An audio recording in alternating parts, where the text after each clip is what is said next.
자, 오늘 16절 말씀 보겠습니다. 다 같이요. 성경 16절 함께 다시 보겠습니다. 시작. 그러므로 우리는 긍휼하심을 받고 때를 따라 돕는 은혜를 얻기 위하여 은혜의 보좌 앞에 담대히 나갈 것이니라. 자, 여기서 제일 우리 눈에 들어오는 우리가 평상시에 누리지 못하는 단어가 있다면 그거는 바로 보좌죠. 보좌는 왕이 앉는 자리입니다. 그 왕이 앉는 자리 보셨어요? 경복궁 가보셨어요? 안에 들여다봐야지 보이잖아요. 근정장에 가면. 청와대 안에 들어가면 회의하는 회의장이 있는데 거기 대통령이 앉는 자리 보셨어요? 못 봤죠? 저는 봤어요. 이게 굉장히 특이한 단어입니다. 보좌라고 하는 게. 근데 여기 앉아 계신 왕이 누구냐?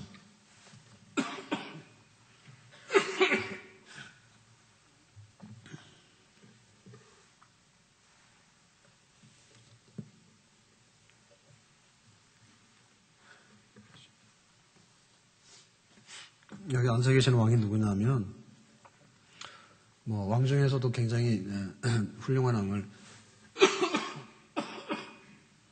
왕을 대왕이라는데요. 대왕 중에도 또 대왕이 있죠. 그분이 하나님입니다. 하나님이 세상을 지으시고 모든 그 왕권을 통치하시는 분인데요. 그 하나님이 앉은 자리가 왕 보좌예요, 보좌. 근데 여기를 나가면은 어떤 일이 일어나게 되는가. 이 하나님이 너무 거룩하고 너무나 우리하고는 격이 높죠. 그걸 우리가 거룩이라 하거든요. 그렇기 때문에 우리가 숨도 못 쉬어요. 숨도 못 쉬고 그 하나님의 영광의 빛을 보면은 그냥 다 죽습니다. 이사야 선지자가 우시아 왕이 죽으니까 나라가 걱정이 돼가지고 성전에 가 기도를 합니다. 그래 보좌에 앉으신 하나님을 보는데요. 그런데 천사들이 거룩하다고 막 찬송을 하는데 자기가 기도하러 들어갔다가 기도는 못하고 화로다 나여 망하게 되었도다. 하나님 앞에 나 같은 사람이 여기 어떻게 있을 수 있겠는가. 그런 탄식을 했어요. 그러니까 이게 하나님이 보좌에 앉아 계신 그곳이 엄청나긴 하지만은 사실은 여기 접근하면 접근할수록 죄가 드러나게 되고요. 그 다음에 하나님하고 우리 피조물 사이에 격차가 있어가지고 거기 압도당해가지고 숨도 못 쉬고 아무것도 못 받아요. 차라리 죄인들은 여기 안 가는 게 그나마 나아요. 그랬는데 이것이 은혜의 보좌로 바뀌었죠. 자, 은혜의 보좌로 바뀌었어요. 그러니까는 어떻게 하나님이 앉아 계시는 그 보좌가 무섭고 두렵고 심판하고 이런 보좌였는데 그게 은혜의 보좌로 바뀌었는가. 그거는 하나님의 아들 예수님께서 이 땅에 오셔가지고 죄값을 다 지불하셨어요. 그걸 우리가 이제 구속, 돈 주고 산다 하거든요. 구속. 예수님께서 우리의 죄값을 몽땅 대신 지불하셔가지고 그래서 이제 하나님께서 우리를 진노하는 게 아니라 은혜로 다루시는 그런 새로운 시대가 도래하게 된 겁니다. 이 얘기는 은혜의 보좌 앞으로 나가라는 얘기는 기도하라는 얘기예요. 기도하라는 얘기예요. 근데 기도하는 데 있어서 우리가 왜 그렇게 그 기도를 열심히 못하고 열정이 없느냐. 그거는 그 은혜의 보좌를 제대로 이해하게 되면 그럴 수가 없죠. 봄이 오니까 이제 사람들이 굉장히 좀 느낌이 다르고 좀 마음이 좀 푸근하잖아요. 꽃도 피고요. 이제 좀 있으면 벚꽃도 피고 남쪽에는 그 산수유가 벌써 많이 피었어요. 봤어요, 제가. 그 지난주에 갔는데도 그 지난주에요. 양지 바른 곳에는 그 노란 꽃이 피었더라고. 그러면 봄이 왔으면은 봄이라고 하는 계절 안으로 들어와야 되죠. 그러면 거기에 이제 햇볕도 따뜻하고 되게 굉장히 온순하지 않습니까, 봄이? 그걸 누리게 되는 거죠. 그런데 그냥 아직도 그냥 막 추운 막 눈보라치고 얼음 막 해가지고 쩔쩔매는 그런 엄동설한을 생각하고 있으면 하나도 못 누립니다. 일본이 2차 대전 때 패전하고 나서 이제 다 끝났는데요. 그 남태평양의 그 오지 섬에 이렇게 막 들어가서 숨었던 그 패잔병들이죠. 그런 사람들은 10년 후에도 20년 후에도 가끔 발견이 돼요. 그 아직도 전쟁하고 있는 줄 알고 일본에 충성하고 있는 거예요. 세상이 다 바뀌었는데도. 그걸 모르면은 그 사람은 불행한 거죠. 그러니까 우리가 하나님 앞에 어떻게 쓰게 됐는가라고 할 때 은혜의 보호자에 우리가 초대받은 사람이다. 이걸 알게 되면 기도가 달아져요. 기도가 달아지게 되고 기도가 굉장히 편한 것이 되고 그야말로 기도 외에는 할 게 없다라고 할 정도로 기도를 하는 것을 사랑하게 됩니다. 루터가 친구하고 방학이 끝나가지고 이제 학교로 돌아가는 길인데 거기서 이제 천둥 번개가 차가지고 친구가 죽었어요. 그 자리에서. 굉장히 충격을 받았죠. 그러니까 그 충격 받았을 때 어떻게 했는가 하니 이거 대학이 문제가 아니구나. 그래서 수도원에 들어가서 신부가 됩니다. 신부가 됐는데 그 신부가 됐다 해서 그 두려운 것이 없어지는 건 아니에요. 지난번에는 친구가 벼락에 맞아 죽었지만 혹시 나는 죄가 많으면 어떻게 될까. 그런 두려운 게 항상 있는 거예요. 못 고쳐요. 그래가지고는 이제 그 행위, 선한 행위를 가지고 내 죄가 없어진다라는 그런 생각을 가지고 있었잖아요. 그랬는데 어느 날, 그 로마의 바티칸에 베드로 성당을 이제 순례를 갑니다. 그리고 돌계단을 이제 무릎으로 이제 기어 올라가면서 고해하죠. 죄를 고백하죠. 그런데 무릎팍이 다 터져서 피가 났어요. 근데도 마음에는 두려움과 죄 용서가 하나도 와닿지 않는 거예요.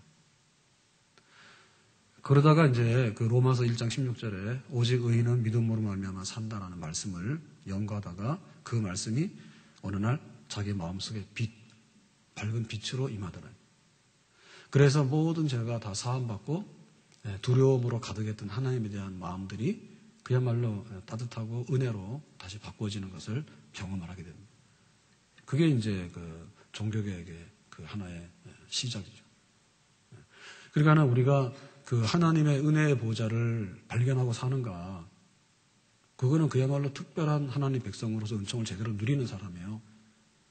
근데 하나님 찾기를 더디하고 하나님 찾는 걸 힘들어하고 하나님 찾는 걸 무서워하고 이렇기 때문에는 그것은 아직도 그 마귀의 수중에 있었던 암흑한 시대의 잔재물 속에 우리가 살고 있다는 겁니다. 탕자가 둘째 아들이요, 아버지 재산 상속받아 집 나갔습니다.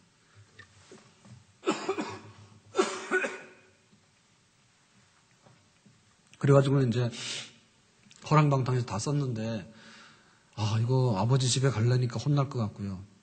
그래서 이제 남의 집에 종으로 들어가잖아요.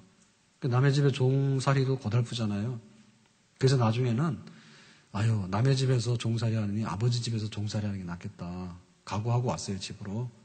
그랬더니 아버지가 어떻게 했는가 하니 동구밖에까지 나와가지고 아들을 이렇게 끌어안고 울면서 돌아온 아들을 기쁨으로 맞이해요. 그것도 모자라가지고 살진 송아지를 잡아서 동네 잔치를 열어요. 그러니까 이 탕자가 느낀 게 뭐냐면 아버지가 그렇게 무섭고 엄한 분이 아니다. 아버지가 나의 허물을 다 용서해가지고 사랑으로 따뜻하게 영접했다는 것을 비로소 실감하게 되죠. 그러니까 우리가 기도 생활을 열심히 해야 되는데 그 기도 생활이 뭐냐면 하나님과 관계거든요.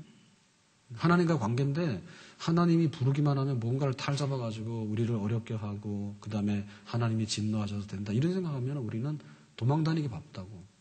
근데 하나님께서 은혜의 보좌로 이렇게 초청해가지고 왕이 계시는 그 자리에 우리를 초청해가지고 네 필요한 것이 뭐냐라고 물으실 때 때를 따라 돕는 은혜를 주시고 우리에게 긍휼함으로 베푸시는 것이 바로 하나님께서 우리에게 예비하신 은혜의 보좌인 줄로 믿습니다. 그러니까 그런 시대가 도래했고요. 우리가 그런 시대에 주인공으로 우리가 살고 있는 거예요. 아멘. 그러니까는 은혜의 보좌를 우리가 얼마나 사모하고 그 은혜의 보좌를 얼마나 열망을 가지고 거기로 나가야 될 것인가. 그래서 표현에 뭐라고 하는가 하면 담대히 나아갈 것이니라 했어요. 담대히. 자, 은혜의 보좌로 담대히 나가지 않는 사람은 어떤 사람이죠? 가급적이면 안 나가려고 이렇게 미루거나 연기하거나 핑계를 대는 사람. 그리고 가더라도 1년에 한 번 정도 가는 사람. 이런 사람 말하는 거죠. 그러니까 여기서 말하는 담대함이라고 하는 것은 거기 가기만 하면 내가 좋은 일이 벌어진다. 하나님께서 꼭 나를 빈손으로 안 보내고 은혜로 채워가지고 보내더라. 거기에 대한 확고한 거 있을 때 담대하게 들어가는 겁니다. 아멘. 김만덕이 이제 제주도에서 돈을 많이 벌어가지고 이제 정조대왕 때 기근이 많이 들었을 때 사람들이 막 죽는데 자기 재산 내놔서 500섬을 이제 부재를 해서 이제 사람을 많이 살리죠. 그래서 그 소문이 조정에까지 들렸어요. 그러니까 이제 정조 임금이 물었어요. 그 제주도에 사는 사람은 옛날에 육지로도 마음대로 못 나왔대요. 허가받아야 나오지. 그러니까 그 여자고 특히나 이 사람은 그 자기가 그 신분이 부모님 일찍 돌아가셔가지고 관청에서 부리는 그런 기생이었다 하잖아요, 그죠?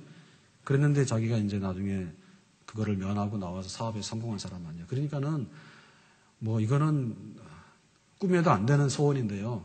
정조대왕이 네 소원이 뭐냐 했더니 첫째는 임금님 계시는 궁궐을 보는 것이고 두 번째는 금강산 보는 거라 그랬대. 그게 당차지요.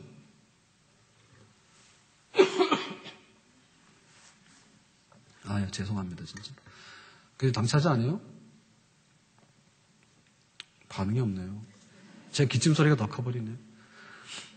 아니, 제주도에서 뭐 신분이 굉장히 비천한 여자가 예를 들면 착한 일을 했다 하더라도 뭐 감히 임금님의 궁궐을 보고 금강산을 보겠다고? 저도 금강산 못 가봤잖아요. TV에서나 봤지. 금강산도 보고 임금님이 사시는 궁궐도 보고 싶다고. 그래가지고는 그 벼슬을 줍니다. 네, 벼슬을 줘가지고는 궁궐에 취입시키는 거지 그냥은 못 옵니다. 그래가지고 이제 일시적인 그런 벼슬이지만 줘가지고요. 그래서 궁궐에 와서 임금님 사는 데도 보여주고 그리고 금강산도 구경을 했대요. 그러면 뭐 저기 시골에 제주도에서 부모 다 잃고 자기 그 기생하다가 신분이 이제 바뀌어져 가지고 이렇게 했는데 임금님까지 봤으니까 굉장히 출세한 사람 아닙니까? 부럽지 않아요? 네? 부럽잖아요. 우리가 좋은 그런 것이 있으면요, 그 자리를 향해서요, 끊임없이 달려갑니다.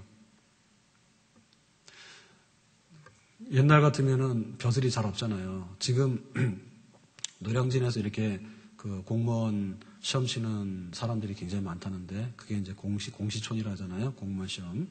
그 노량진에 수만 명이 와서 지금 시험 준비를 하는데, 앞에가 여의도잖아요.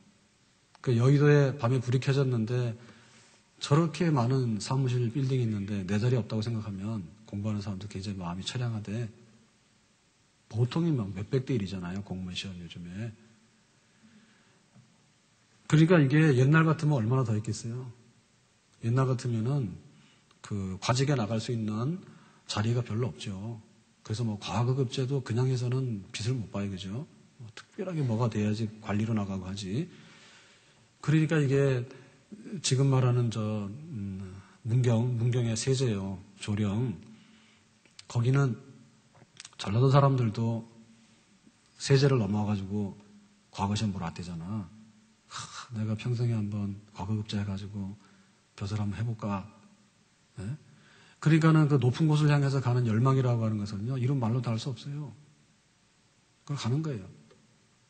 그런데 우리가 하나님을 보면서 하나님이 은혜의 보좌에 앉으셔서 우리를 초청했다 하는데 우리가 시건방지게 그냥 다리 꼬고 앉아가지고 불러도 안 가고 갈래면 가고 말래면 말아 이렇게 할 수 있는 우리가 안 되죠. 그러니까 기도를 진짜 열심히 안 하고 하는 것은요 굉장히 지금 이게 무례한 겁니다. 뭐든지 가서 보채야지 되는 거예요. 집에서 아이들이 얻어 터지긴 하지만 보채는 놈이 그래도 뭐 아이스크림이나 초콜릿 얻어먹지 누가 얻어먹어요? 안 그래요? 근데 하나님께서는 그것도 안 한다 했잖아요. 은혜의 보좌 앞으로 너희들 인도한다 했잖아요. 그래서 우리가 그런 열망이 넘쳐나야 되는데 야곱은 환도뼈가 부러졌어요. 기도하다가. 얼마나 정신없이 열심히 기도했든지 고관절이 부러질 정도로 천사한테 얻어맞으면서 기도했잖아요. 그런 것이 정상적인 거예요.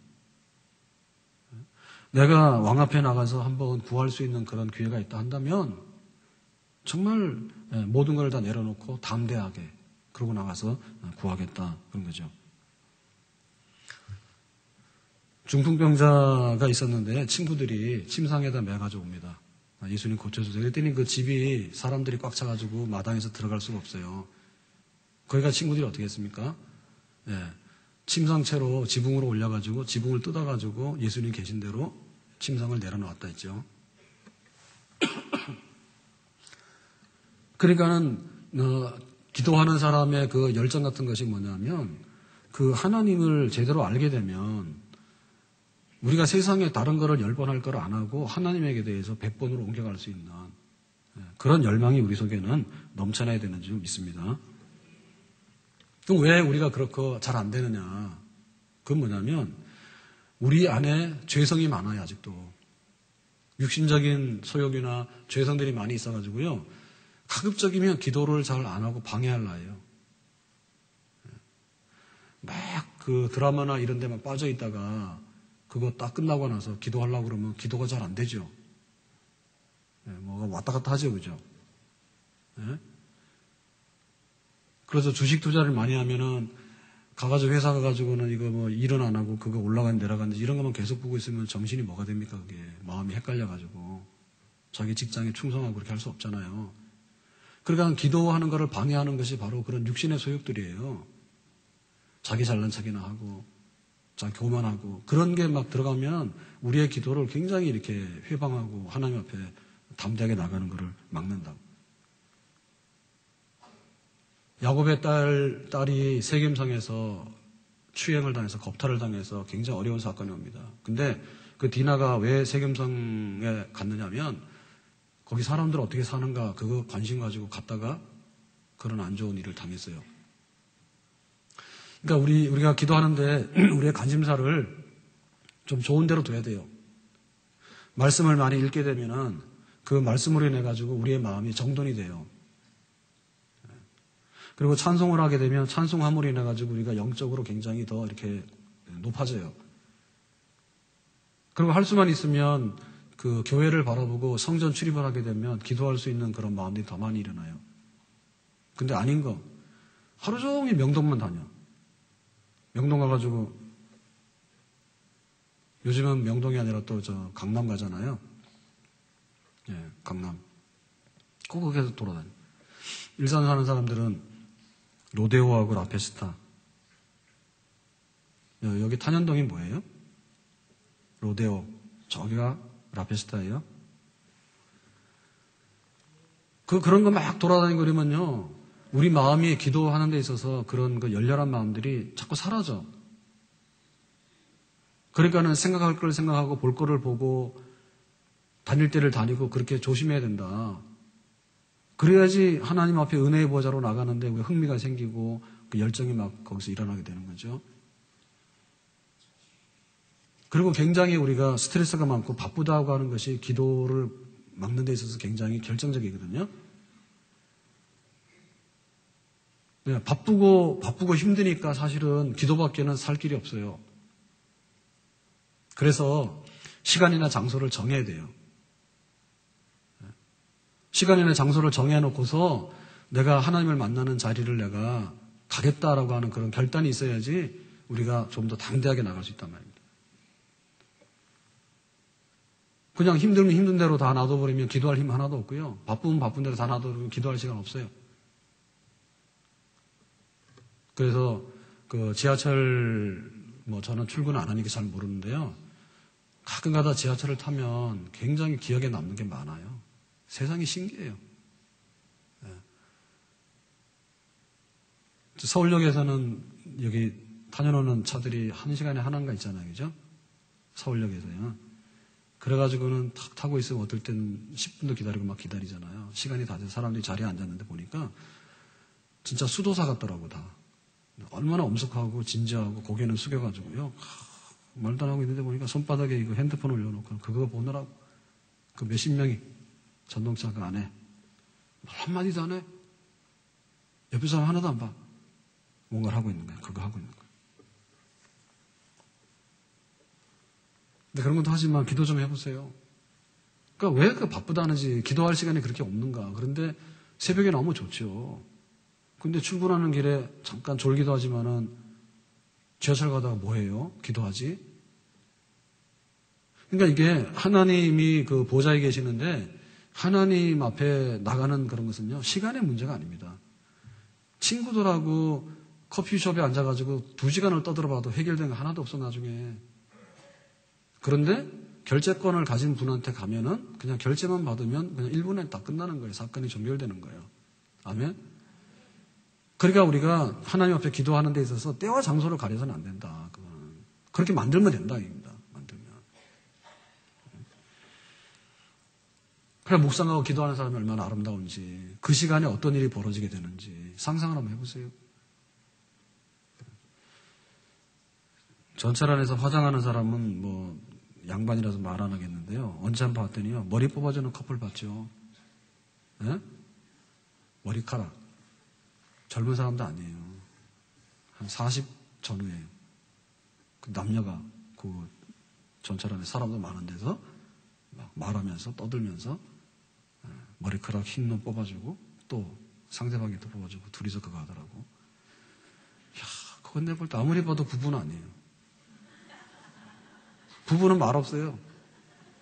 전철 타면 말 없이 앉아있지 그런 거 아니에요. 온갖 걸 다 하더라고. 근데 우리의 그 생사화복에 왕이신 하나님께서 우리에게 베푸시는 것이 뭔가를 생각할 때요. 내가 있는 자리가 무슨 문제가 되며 시간이 무슨 문제가 됩니까? 자다가도 기도하는 거고 아침에 일어나면 기도하는 거고 그런 거 아닙니까? 그분의 권세를 안다면은 하나님의 권세를 안다면 우리가 그렇게 하나님을 업신여기지 않잖아요. 그런데 안 찾는다는 얘기는 업신여긴다는 얘기잖아요. 우리 교회 지금 많이 안정이 됐지만은 교회 건축하고 나서 뒷마무리하는 과정들이 만만치 않은 과정들이 많이 나왔어요. 그런데 교회 앞에가 4차선이잖아요. 근데 교회 앞에 보면 5차로 돼 있는 데가 있죠. 가감석 차선이라 해가지고 들어오는 데 보면 좀 해놨잖아요. 그게 한 100회배 정도 됩니다. 30평 정도 되는데요. 그놈을 이제 여분으로 교회 진입하는 차들 하라 해가지고 시에서 그걸 만들라 해가지고 우리가 만들어서 시에다가 기부를 했어요. 증여를 했어요. 줬어요. 그랬는데 그것도 우리가 점용해서 쓰기 때문에 세금을 물어야 된다 해요. 거기. 그래서 그것만 1년에 한 160만 원 세금이 나갑니다. 그거 가지고 그렇게 놀래요.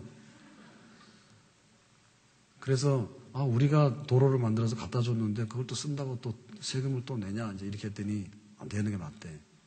그래가지고는 국민권익위원회에다가 또 서류를 넣었죠. 또 방울 목사님 서류를 넣어가지고요.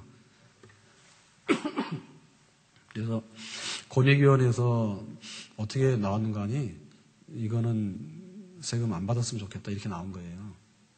네, 그랬더니 그게 강제 법 집행은 없어요. 그게 권고지요. 다 그런 뭐 인권이나 이런 데서 하는 것은 강제 집행령은 없습니다. 그러니까는 고양시에서요 안 한다 이래가지고 계속 돈 내래요. 네, 그걸 또 올려보냈어요. 거부한다고 그거 아니라고. 그래가지고 우리가 또 저기 권익위원회에다가 재심을 또 넣었어요. 네, 다시 내려보내달라고. 그래서 아마 좀 있으면 아마 다시 내려올 겁니다. 아무튼 간에 우리가 보면요. 그 담대히라고 하는 말에 대해서요. 하여튼 간에 꿀먹은 벙어리가 되고 그냥 이렇게 해서는 안 돼요. 예를 들면 사실은 우리가 경찰을 가깝게 해야 되겠죠. 잡혀갈 일이 많다 이 생각하는데 그게 아니라 경찰이 우리를 도와주잖아요, 원래. 그런데 왜 경찰만 보면 다 도망가 버립니까? 운전하고 가다가 경찰만 서 있으면 얌전해져가지고요. 뭐 또 이렇게 택가 싶어가지고. 두려운 존재가 되고 있는데 사실은 그게 아니라, 경찰을 가까이 하고 부르면은 우리는 그 안전한 거 아닙니까? 치안이 잘 되고 보장이 되는 그런 거 아니에요. 그러니까 우리 속에 있는 그런 마음들이요. 어떻게 표현되어지는가라고 할 때 이게 좀 의지가 있어야 됩니다. 의지가 있어야 되고, 내 평생에 임금님 계시는 거기 한번 가서 만나봤으면 좋겠다. 그런 소원이 있으면 그걸 강력하게 자기가 표시를 해야 되는 거예요. 오라고 그래도 안 들어가고 하라고 그래도 안 하고 이렇게 해서는 안 되겠죠. 또한 우리는 이런 그 기도가 잘 안 되는 그런 부분에 있어서 어떻게 했냐면 하나님께서 기도 응답 중에는 yes, no, wait 있는데요. yes, no에 그러니까 yes 하면은 다 알아먹어요. 주세요. 그건 내가 받았으니까 아는데 하나님이 거절하면요. 잘 안 받아들여요. 그러니까 거절도 기도 응답 중에 하나예요. 네. 그런데 또 한 가지가 안 되면 기다리라는 건 기다리라. 그러니까 기다리라고 하는 부분은 시간이 지나면 그렇게 응답이 오겠다는 거기 때문에 이것도 굉장히 좋은 기도 응답입니다. 근데 그렇게 안 해요. 한 번 말하고는 안 해버려요. 우리가 10년 되면은 첫 시간에 예배 드리는 걸 굉장히 거룩하게 생각하잖아요. 2014년이 됐다. 1월 1일이 됐다. 첫 시간이 됐다. 그럼 뭐 하겠어요? 하나님 앞에 나가서 찬송하고 예배 드리는 것이 제일 좋겠죠. 그죠? 그러면 이제 한 해 소원의 기도를 아랜다고요. 그럼 한 해 소원의 기도를 아랬는데 그 기도가 지금 오늘이 며칠인가 하니 3월 16일입니다. 그러면 첫 시간에 내가 하나님 앞에 소원을 아랬던 그런 마음으로 3월 16일이면 2달 반밖에 안 됐잖아요. 오래지 않은 얘기예요. 다 잊어버렸다, 기도. 그러니까 이게 은혜의 보좌를 발견하고 담대히 나가는 거가 안 맞아. 지속적으로 또 끈기 있게 그런 열정을 가지고 나가서 기도할 때 거기서 하나님께서 우리에게 베푸시는 크신 은혜가 있는 줄로 믿습니다. 자, 그래서 여기 나가면 뭐가 있는가 하니 하나님께서 긍휼하심을 베푸시고 돕는 은혜를 우리에게 주신다 했어요. 그리고 말씀하기를 14절에 보니까 그 15절에 우리의 연약함을 다 공감해 주시는 분이고 시험에 들지만은 죄는 없으신 분이고 그러니까는 하나님께서 우리에게 베푸시는 그 은혜가 얼마나 많은가에 대해서 마음껏 누려라. 도움이 필요하면 도움을 줄 것이고 긍휼히 여기는 것이 필요하면 긍휼히 여길 것이고 우리의 연약함이 있으면 우리 연약함을 하나님께서 감싸주실 것이고 우리는 덤벙거리다가 시험에 많이 들잖아요. 그러니까 시험에서 죄 안 짓도록 하나님께 붙들어 주실 것이고 이거를 안 하고 우리가 어떻게 살 것인가. 하나님께서 계시는 그 자리에서 기도하는 주의 백성들에게 이러한 은혜를 풍성하게 베푸셔가지고 그 백성을 먹이기 원하시는데 우리가 이 은혜를 안 받고 우리가 어떻게 살 것인가 상상할 수 없는 일입니다. 전직 대통령도 죽잖아요. 최근에 봤더니 그래요. 짝에 출연한 29세 여성이 또 죽었대요. 그 촬영하다가 고려대학교 2학년 남학생이 헤어진 과 친구 여자친구를 찾아가서 자기하고 안 사귄다 해가지고는 또 살해해서 살인이 됐어. 그러면 이 세상에서 벌어진 일들을 보면요. 못 배운 사람도 아니에요, 이게. 그리고 못난 사람들도 아니고요. 심지어는 뭐 대통령도 그래요. 그러니까는 우리가 많은 것을 할 수 있는 것 같지만은 하나님의 그 은혜 속에서 보살핌 받아야 될 것이 전부 다라고 보면 됩니다. 아멘? 이 학교 안에서 일어난 남학생이 여학생 사귀다가 아니 너 안 만나겠다 하니까 찾아가가지고는 어쨌든 간에 그게 잘못해서 죽었잖아요, 여학생이. 그러니까 우리가 안전한 게 아무것도 없어요. 나도 나를 모르고 주변 몰라요. 어떤 일이 벌어질지. 차라리 안 사귀고 혼자 사는 게 낫겠다 그거죠. 괜히 잘못 사귀었다가는 말 잘못해가지고는 나중에는 막 죽자고 따라다니고 말이에요. 세상에 뭐 안전한 게 어디 있고 보장된 게 어디가 있습니까? 정말 눈물과 슬픔과 아픈 것과 병든 것과 사망으로 인해서 신음하는 것이 우리 현실이거든요. 날마다 우리가 느끼는 겁니다. 제가 오늘 예배 인도는 하고 있지만은 저도 이런 기억이 잘 없어요. 뭐 수술을 하더라도 이렇게는 안 되죠. 근데 막 이렇게 몸살 사지통이 와가지고 굉장히 아프더라고. 근데 안 없으시더라고. 야, 몸에서 어떻게 이렇게 통증이 다 느껴지는지, 그죠? 그런 게 안 없으시더라고. 기침 나는 거는 별건 아닌데, 오늘 또 성대를 쓰니까 기침이 나는 거예요. 그러니까는 우리가 건강 그러는데요. 그 건강도 평상시에 이게 뭐 괜찮으니까 다 활동하고 다녔잖아요. 그런데 느닷없이 막 이렇게 몸살이 오기 시작하는데 뭐 약을 먹어도 통제가 안 돼요. 얼마나 아픈지. 자다 깨다. 그러니까 이렇게 했으면은 제가 84년도부터 교육점수 해가지고 교회에 이제 일하고 설교를 했잖아요. 그럼 얼마예요? 30년 아닙니까? 30년인데 뭐 아프다 해가지고 설교 못한 적은 없거든요. 근데 하나님께서 뭐 안 주시면은 못하는 거예요. 몸이 쑤셔가지고 아파 죽겠는데 어떻게 해요? 그러니까 우리가 보면 아무리 많이 기도해도 많이 하는 거 아니다. 왜냐면 우리가 받을 걸 생각해봐라. 받을 걸 생각해보세요. 우리 자녀들이 어떠한 일을 겪으면서 어떻게 성장해 나갈지 여러분 다 아세요? 진짜 모르잖아요. 유치원 다닐 때는 다 똑같잖아요. 애들 말도 잘 듣고 다 착하고 그러잖아요. 그런데 초등학교만 가도 담배 물고 다닌다니까 애들이. 요즘은 교회 잘 안 오는 걸로 알고 있는데요. 여기도 심했어요. 초등학교 애들도 담배 피우고 중학교 애들 담배 피우고 고등학교는 안 와요. 이런 데는 시시해서. 그거는 처음부터 다 그런 게 아니죠. 근데 애들이 왜 그렇게 변해갈까? 당할 수가 없잖아요. 나중에 막 말해보면요. 대학교 정도 가잖아요. 그러면 완전히 사상이 다릅니다. 사상이 달라가지고 완전히 말 통하지도 않고요. 부부간에도 그렇다고 봐야 돼요. 부부간에도 다 그냥 사랑한다고 평생 살겠다고 손잡고 들어갔지 썰렁하게 들어간 사람 아무도 없어요. 그렇지만은 살다 보면은 그게 마음에 안 들면요. 어떻게 그게 튀어나오게 되는지 가정이 불화하게 되고요. 짐을 지게 되는데 얼마나 그게 해결 안 되는 무거운 짐인지 모릅니다. 괴로운 인생길 가는 몸이 평안히 쉴 곳 아주 없네. 걱정과 고생이 어디는 없으리. 돌아갈래 고향 하늘나라.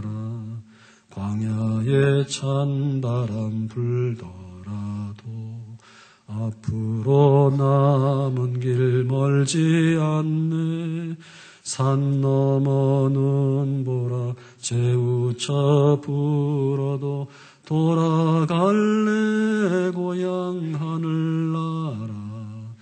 하나님 앞에 가는 완전한 하나님의 궁궐에 들어가기 전까지 우리는 끊임없이 기도해서 은혜를 받을 때만이 우리가 만족스럽고 안전하게 하나님의 은혜와 축복 속에 살아가는 그런 백성이 되는 줄로 믿습니다.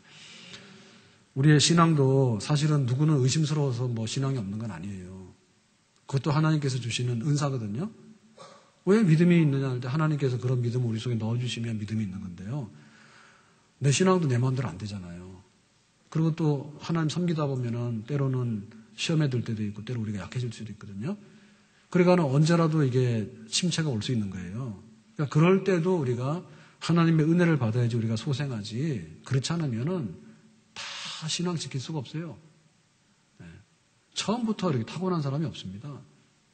그런데 교회도 보면요. 등록카드 수북이 쌓였는데요. 몇 년 지나고 보면요. 남아있는 사람 잘 없어요. 그러니까는 끊임없이 하나님 영적인 은혜를 구하고 끊임없이 일용할 양식을 구하고 우리 청년들 직장 문제 얼마나 심각합니까?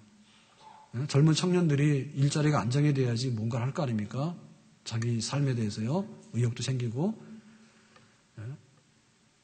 그리고 우리가 가정에서 일어나는 일들이 어디 정해진 일이 없죠. 집에서 일어나는 공적인 일이라고 하는 것은 1년에 행사 몇 개밖에 더 있습니까? 그런데 끊임없이 사건이 일어나잖아요. 가정 안에서.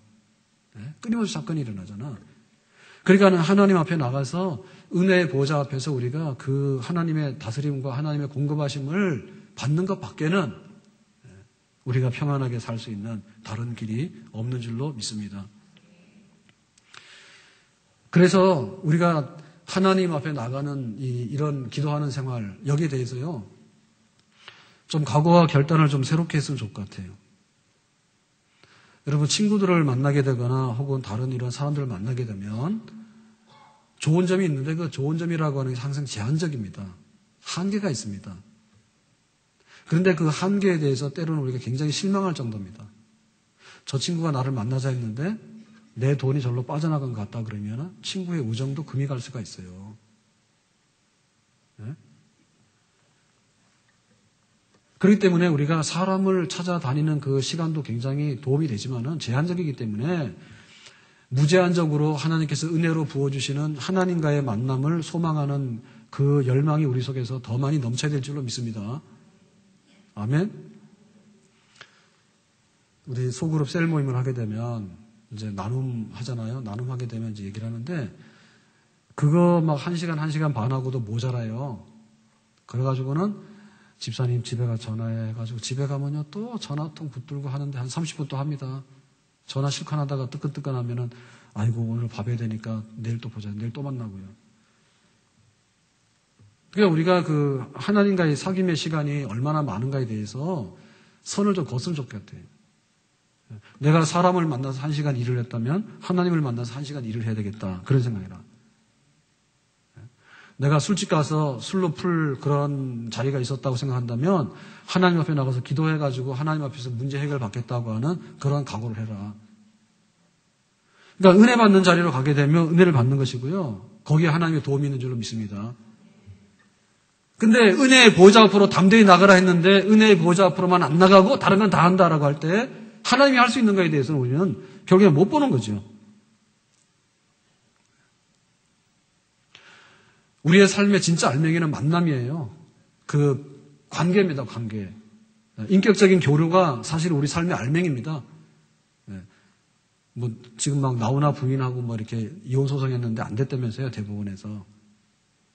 같이 살지도 않는데 미국에서는 이혼인데 한국 법은 또 안 된대. 그래가지고는 이제 이혼이 안 된다고 그래요. 근데 몇 년 동안에 만난 적도 없고 연락도 없고 양육비도 안 주고 아무것도 안 준다며. 우리나라 법으로만 이제 부부로 올라와 있다 그래요. 그러니까 사실상에 있어서 우리가 가정을 이루고 살아간다는 것도 관계죠, 그죠? 오늘 아침에 같이 식사를 해요. 그리고 하루 일하고 들어갈 때 피곤하면 오늘 수고했어요. 그렇게 돼야지 되는 것이지. 뭐 혼자 나가서 밥 먹고 혼자 일하고 와서 혼자 자고 이래 가지고는 그게 관계성이 없잖아요. 결국에 그거를 높이면은 우리가 잘 살게 되는 겁니다. 그런데 전부 다 생각하기를 돈이 원수다 이렇게 생각하는 거죠. 돈이 원수다. 무슨 돈이 원수입니까? 생각을 잘못하고 있는 거죠. 그러니까는 우리 안에 자녀들과의 관계도 그렇고요, 우리의 직장도 그렇고요. 그 관계성이 결국에 생명의 줄이거든요. 하다못해 여기 저 황룡산에 올라가더라도 마찬가지예요. 황룡산 올라가더라도요, 가가지고 담배나 피우고 뭐 이게 담배꽁초나 버리고 이러면요, 그거는 잘 의미 없어요. 가서 야 산이 왜 좋은지 한번 생각도 해보고요. 그래가지고 이제 갔다 오면은 뭔가 좀 사람이 이제 좀 이렇게 속이 좀 새롭게 변할 수 있잖아요, 그죠? 그야말로 그러면 자연을 만나고 와야 되는 거 아니에요? 근데 그게 없게 되면은 가가지고 괜히 해코지만 한다고요. 가서 꼭 하지 말라고 그러면 스님들이 있는 그런 절간 옆에 가가지고 계곡에서 막 그 삼겹살 구워서 냄새를 콕 내고 말이에요. 우리가 거기 가가지고 출가해가지고 뭐 스님이 되란 얘기는 아닌데, 그런데 이렇게 가보면은 야 사람이 참 자기를 찾기 위해서 수도를 하는 사람들도 있구나, 그런 거 좀 느끼면 안 됩니까? 그런데 어떨 때 보면 예상외로 막 그런 걸 보거든요. 얼마 전에도 저기 변산에 내소사를 갔을 때도요, 그 산수유도 피고 그래가지고 텐마루라 그래요. 거기 앉아가지고 사진 찍기가 좋더라고. 그래서 거기 앉아 쪼르륵 앉아서 사진을 찍고 그러는데 철가방이 지나가더라고. 철가방이 지나가요. 그래서 거기 중국집 건지 아니면은 중국집에 가까이 올까? 근데 왜 그거를 거기서 그런 걸 이상하더라고. 그게 아니면은 아마 밥을 거기다가 넣어가지고 운반하는 게 아닌가 싶은데 다 도가 안 통하더라고. 그거를 보는 순간에. 그 깊은 산 속에 도 닦는 분들이 모인 곳에 웬 철가방이 지나갑니까? 네? 그러니까 우리가 하나님과의 관계인데, 하나님하고 나하고 관계인데, 하나님과의 관계가 제일 잘 표현되는 게 기도예요. 그러니까 은혜의 보좌 앞에 나가서 내가 왕에게 모든 것을 맡기면서 내가 백성으로서 혜택을 정말 약속받게 살겠다라고 하는 건데, 그게 살아있으면 우리가 신자로 사는 것이고요. 그게 없으면 신자가 되게 어렵죠. 그러니까 일주일에 교회를 한 번 나오는 게 굉장히 귀중합니다. 주일날 내가 기억하고 교회를 나갔던 게 굉장히 중요한데, 여러분 이제 왔으니까는 집에 돌아가시면 그다음부터는 뭡니까? 보호자에 계시는, 은혜의 보호자에 계시는 하나님 찾는 생활 할 겁니까? 안 할 겁니까? 하나님 모시는 것이 내 가정이 됐든 직장이 됐든 간에 거기 바로 하나님의 보호자가 있는 것이죠. 하나님께서 어떻게 처리할 것인가, 우리를. 하나님께서 연약한 우리를 어떻게 감쌀 것인가. 하나님께서 시험의 구덩이에서 우리를 어떻게 건져낼 것인가. 하나님께서 이때에 어떻게 도움을 주실 것인가. 하나님께서 하고자 하는 일들에 관해서 하나님이 무엇을 할 것인가. 그런 관계 속에서 살아가는 것이 진짜 하나님을 섬기고 기도 가운데 살아가는 하나님 백성의 아름다운 모습인 줄로 믿습니다. 한 주 그냥 이렇게 지내다가 교회 한번 왔다 가는 거 하시면은 손해입니다. 말로도 할 수 없이 손해입니다. 조지 밀러는 기도를 많이 한 사람이라 그러죠. 그랬는데 평생에 5만 번 기도 응답 받았대요. 5만 번. 그래서 이제 다시 생각해 봤는데요. 자, 1년이 365일이면 하루에 3번 받으면 1000번이 넘잖아요. 1000번, 1000번. 1년에 1000번을 받았다. 하루에 3번 받으면 10년 받으면 10,000번. 한 50년 동안 신앙생활 하면서 기도해서 응답 받으면 5만 번 되겠어요. 그죠? 어마어마하게 많이 받은 것 같은데 우리도 하루에 3번씩 기도 응답 받을 수 있겠죠? 하나님께 기도를 이렇게 해서 10가지고 100가지고 올리면은 그 중에서 하나님이 합격하면 기도 응답 아닙니까? 아멘? 그럼 지금까지 기도 응답 몇 개 받았어요? 네? 나는 하나님 섬기면서 살아오면서 하나님께 올렸더니 하나님께서 나의 기도 응답 몇 번 주셨는가? 기억 안 납니다. 왜냐하면 대충 했기 때문에. 대충 했고 쪼목쪼목 하나님 앞에서 이런 사연으로 내가 하나님의 도움을 받기를 원합니다라고 해본 적이 잘 없단 말이에요. 그러니까 많은 기도 응답도 받아야 되고요. 그 기도 응답 받으려면요. 5만 번을 받으려면은 10만 번이고 20만 번이고 했어야 될 거 아닙니까? 기도를. 그러니까 우리 속에 하나님을 향한 열망이 터져 나와야 돼요. 그래서 하나님을 내가 인격적으로 기도 가운데서 만나고 살아갑니다라고 하는 것이 신앙의 생명이 살아있다는 것입니다. 거기에. 아멘? 이번 토요일 날 우리 신덕 기도원을 가게 되는데요. 여러분 변화라고 하는 것은요. 뭐 계획된 가운데 오긴 오지만 뭐 겨울이 지나면 봄이 오긴 옵니다. 그런데 뭐든지 보면 결정적인 사건들이 있습니다. 봄 그러면 뭐냐면 봄꽃이 피었다 이렇게 되면 그 사건입니다. 그러면 이거는 부정할 수가 없습니다. 그런 사건이 있어요. 그렇기 때문에 우리가 그런 것을 만들어야 돼요. 새로운 시대가 도래했다 해가지고요. 새로운 시대가 도래한 것에 대해서요. 마음껏 누려야 돼요. 만약에 우리가 해방이 됐다 그러면 나가서 대한독립 만세 하는 거죠. 그거는. 예? 그동안에 그거 못하고 일본 사람들한테 압제당해가지고 이름도 뺏기고 뭐 한글도 뺏기고 이렇게 살았는데 해방됐는데 어제나 오늘 똑같네. 이렇게는 못하는 거 아닙니까? 그런 역사적인 사건이 있는 거예요. 그래서 하나님 앞에 매달릴 때 그런 계기가 있는 것이고요. 그런 기회가 있는 것이고요. 그런 장소가 있는 것이에요. 그래서 하나님의 은혜를 그렇게 누려야 되는 겁니다. 우리가. 나를 간절히 찾는 자가 나를 만날 것이고 나를 사랑하는 자가 나의 사랑을 입을 것이라 했어요. 짐이 무거워도 힘이 드는 거고 허전해도 허탈한 거예요. 그렇지, 우리는 두 가지 다 하거든요.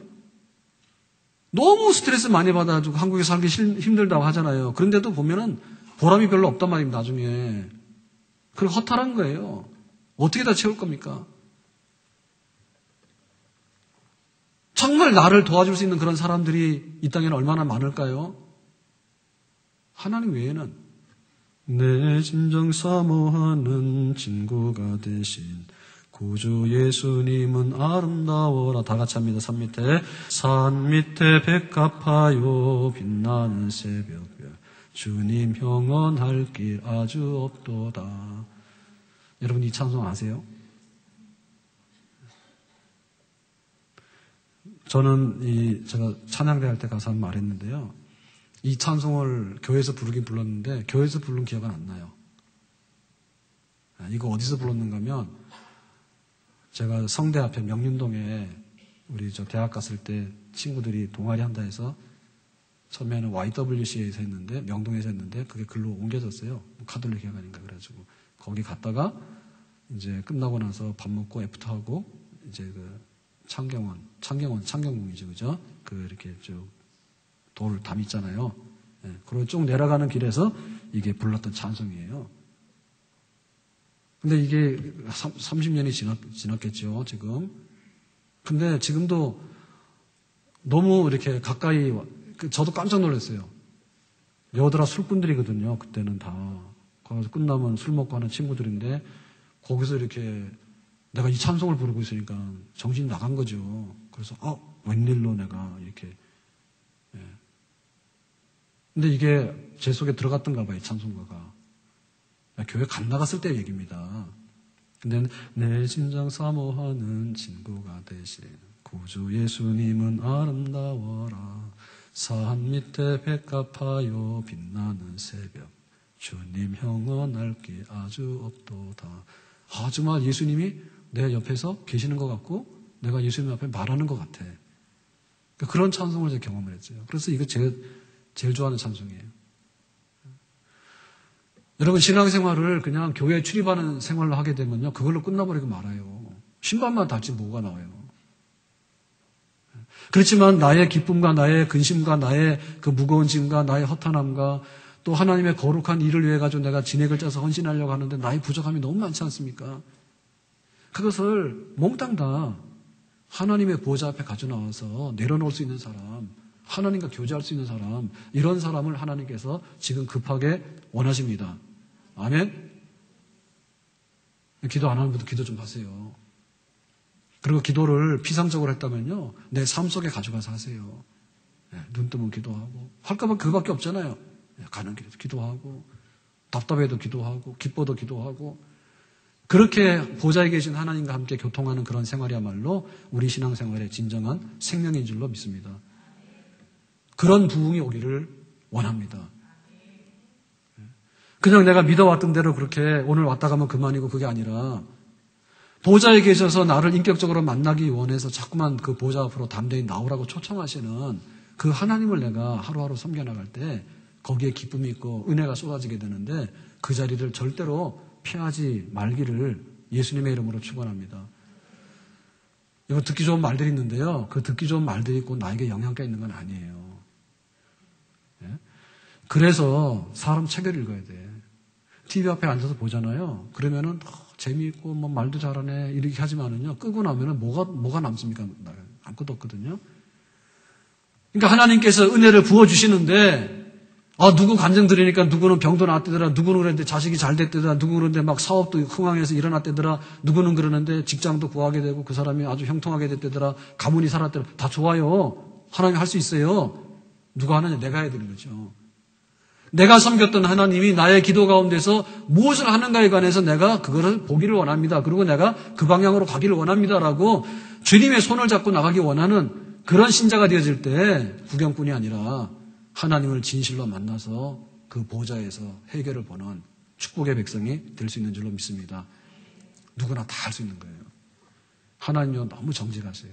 그리고 진실하세요. 그렇기 때문에 사람을 외모로 보고 판단하거나 너는 귀찮은 존재니까 내쫓거나 그렇게 절대로 안 하십니다. 우리가 약하면 약할수록, 짐이 많으면 많을수록 다 받아주시는 하나님 앞에 나와서 하나님께만 우리의 삶을 의탁하고 그분의 은혜를 힘입어가지고 주의 은혜로 교회를 섬기고 우리의 삶의 분량들을 잘 감당해 나갈 수 있기를 예수님의 이름으로 축원합니다.